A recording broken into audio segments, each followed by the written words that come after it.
عائشہ صدیقہ رضی اللہ تعالیٰ عنہ فرماتی ہیں کہ عورتوں میں اللہ کے رسول سب سے زیادہ جس ہستی سے محبت کرتے تھے وہ فاطمہ الزہرا، اس لیے حضور نے فرمایا فاطمہ بضعۃ منی، فاطمہ میرے دل کا ٹکڑا ہے، جس نے اسے تکلیف دی اس نے مجھے تکلیف دی۔ اور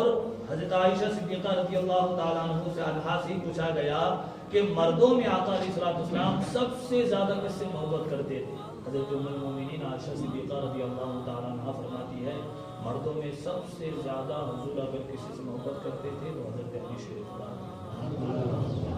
یہ دونوں آقا علیہ السلام کے دل کے بالکل قریب ہیں، اور قرآن نے ان کے بارے میں کہا بھی ہے کہ ان سے محبت کیا کرو۔ تو آج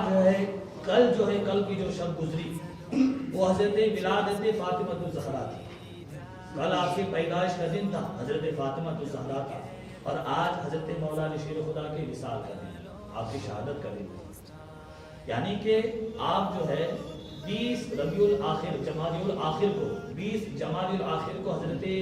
سیدہ طیبہ عابدہ زاہدہ سیدہ فاطمہ الزہرا کا جنم ہوا تھا، 3 رمضان کو آپ وصال کر گئی، 3 رمضان، اور مولا علی شیر خدا رضی اللہ تعالیٰ عنہ جو ہے 21ویں رمضان کو شہید پا گئے۔ تو اس کی نسبت سے ہم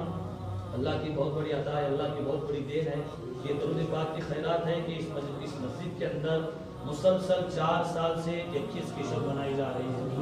اور جو ہے درود شریف کی پہلی محفل تو ہوتی ہے اور 11ویں شریف کی محفل بھی ہوتی ہے۔ تو آج ہم لوگ جو بیٹھے ہوئے ہیں یہ حضرت مولا علی شیر خدا کی نسبت سے بیٹھے ہوئے ہیں۔ حدیث پاک میں آتا ہے کہ دور حضرت ابو بکر صدیق کے دور خلافت کے اندر جب بھی کبھی کوئی اہم فیصلہ ہوتا تھا، کوئی اہم فیصلہ دین کا کوئی اہم فیصلہ ہوتا تھا، تو حضرت ابو بکر صدیق اسلام کے اول خلیفہ ہونے کے باوجود آپ اس وقت تک کوئی فیصلہ نہیں کرتے تھے جب تک کہ اس فیصلے کے اندر مولا علی شیر خدا موجود نہیں ہوتے۔ اور حدیث پاک میں یہاں تک کہ آیا ہے حضرت عائشہ صدیقہ رضی اللہ تعالی عنہا فرماتی ہیں، عرض کرتی ہیں اے ابا حضور میں نے اکثر دیکھا ہے کہ آپ مجلس میں بیٹھ کر کے مولا علی شیر خدا کے چہرے کو تکتے رہتے ہیں، کیا بات ہے؟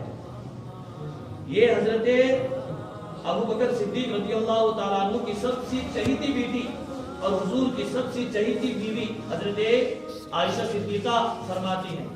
کہ میں دیکھتی رہتی ہوں کہ ہمیشہ آپ کثرت سے مولا علی شیر خدا کے چہرے انور کو دیکھتے رہتے ہیں، کیا بات ہے؟ حضرت ابو بکر صدیق فرماتے ہیں میں علی کے چہرے کو کیوں نہ دیکھوں؟ حضور نے فرمایا ہے کہ علی کے چہرے کو دیکھنا بھی عبادت ہے، علی کے چہرے کو دیکھنا بھی عبادت ہے، یہ حضور نے فرمایا ہے۔ تو پھر آقا علیہ السلام نے اس فرمان کے بعد میں حضرت ابو بکر صدیق رضی اللہ تعالیٰ عنہ فرماتے ہیں حضرت عائشہ صدیقہ رضی اللہ تعالیٰ عنہ عرض کرتی ہے ابا حضور جو علی کے چہرے کو نہیں دیکھ پائے اور ان کے لیے کیا ہے؟ تو حضرت ابو بکر صدیق فرماتے ہیں کہ میں نے حضور سے یہ بھی سنا ہے کہ جو علی کے پیٹھ کو دیکھے وہ دیکھنا بھی عبادت ہے، یعنی کہ حضرت علی جس گلی سے گزرے اگر پیچھے سے بھی اگر کوئی دیکھ لے کہ علی شیر خدا جا رہے ہیں تو ان کو دیکھنا بھی عبادت ہے۔ تو حضرت عائشہ صدیقہ رضی اللہ تعالیٰ عنہ عرض کرتی ہے یا رسول اللہ ابا حضور آج ہم لوگ موجود ہیں دیکھ رہے ہیں، اور جو پیٹھ پیچھے ہے وہ بھی دیکھ رہے ہیں، لیکن بعد کی امت جو آئے گی ان کے لیے کیا آفر ہے؟ تو حضرت ابو بکر صدیق رضی اللہ تعالیٰ عنہ اپنی بیٹی فاطمہ حضرت عائشہ صدیقہ رضی اللہ تعالیٰ عنہ سے فرماتے ہیں کہ میری بیٹی حضرت عائشہ میں نے حضور سے یہاں تک کہ سنا ہے کہ علی کا ذکر کرنا بھی عبادت ہے، علی کا ذکر کرنا بھی عبادت ہے۔ یہ ہماری خوش نصیبی ہے کہ ہمیں اللہ تبارک و تعالیٰ نے یہ فضیلت سے نوازا، اس عظیم نعمت سے ہمیں جوڑے رکھا۔ اب یہ جو پڑھنے کا طریقہ ہے دیکھیے ایک بات ہمیشہ یاد رکھیے گا اپنے زندگی میں، اگر آپ چاہتے ہو کہ آپ کی ہر دعا قبول ہو جائے تو اپنی دعاؤں کے اندر اہل بیت کا وسیلہ دیا، حضرت فاطمہ کی زہرا کی پاک دامنی کا وسیلہ دیا، جن پر زمین و آسمان بھی رشک کرتے ہیں کہ ان کی پاک دامنی کو دیکھ کر، اور ایمان مولا علی شیر خدا کی ایمان کو دیکھ کر کے خود ایمان رکش کرتا ہے کہ ایسا ایمان کسی صحابہ نہیں پایا جو ایمان مولا علی شیر خدا رضی اللہ تعالیٰ عنہ کے اندر پایا گیا۔ اس لیے آپ اپنی دعاؤں کے اندر جو ہے اہل بیت کا وسیلہ دیا کرو، کربلا کے میدان میں جن بچوں کو بھوکا پیاسا رلا کر کے جنہیں قتل کر دیا گیا، جو شہید کر دیے گئے، ان کے ماں باپ اس کائنات کی عظیم ہستی فاطمہ والی ہے، اگر ان کا واسطہ اور وسیلہ دو گے تو یقیناً اللہ تبارک و تعالیٰ آپ کی ہر دعا قبول کر دے گا۔ یہ جو پڑھی ہے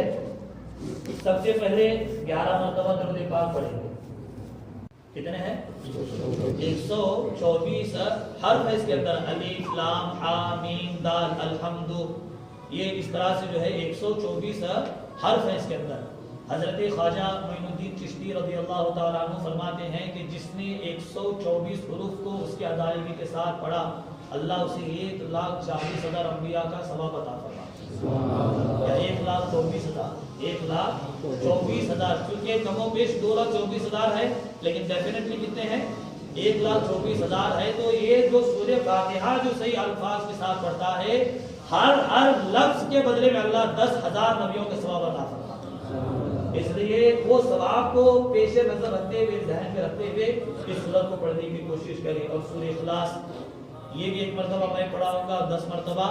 آپ کو خود سے پڑھنا ہے۔ اور حدیث پاک میں آتا ہے جس نے 3 مرتبہ سورہ اخلاص پڑھا، اللہ اسے یہ قرآن پڑھنے کا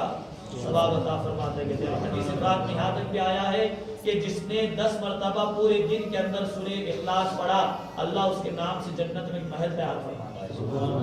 اس لیے یہ ساری فضیلتوں کو یاد کر کے پڑھے۔ اور سورہ کوثر، انا اعطیناک الکوثر، حدیث پاک میں اس کے تعلق سے آیا ہے کہ جو اس کی کثرت کرے گا اللہ اسے جام کوثر نصیب عطا فرمائے گا۔ اور دوسرے اس میں کیا ہے؟ فصلی لربک وانحر، جو انسان نماز سے دور ہے اگر اسے پڑھتا رہے گا تو اللہ اس کے اندر نماز کی توفیق عطا فرمائے گا۔ ان شانئک ھو الابتر، اور آپ نماز پڑھیے، آپ کا دشمن خود بخود تباہ و برباد اور بدنام ہو کر کے رہ جائے گا۔ تو جو اس کی کثرت کرے گا اللہ ہمارے دشمنوں کی ریڑھ کی ہڈی کو توڑ دے اور ہمیں ایک عزت والی زندگی عطا فرمائے گا۔ اور پھر نعت علی، یہ نعت علی تو میں خود 5 مرتبہ میں پڑھاؤں گا، آپ پوری توجہ کے ساتھ پڑھنا۔ پھر اس کے بعد میں 2 الفاظ، 2 اشعار ہیں، فارسی میں ہے، عربی میں ہے، میں اس کو پڑھاؤں گا، آپ میرے پڑھانے کے ساتھ پڑھتے رہیے گا۔ پھر اس کے بعد جو ہے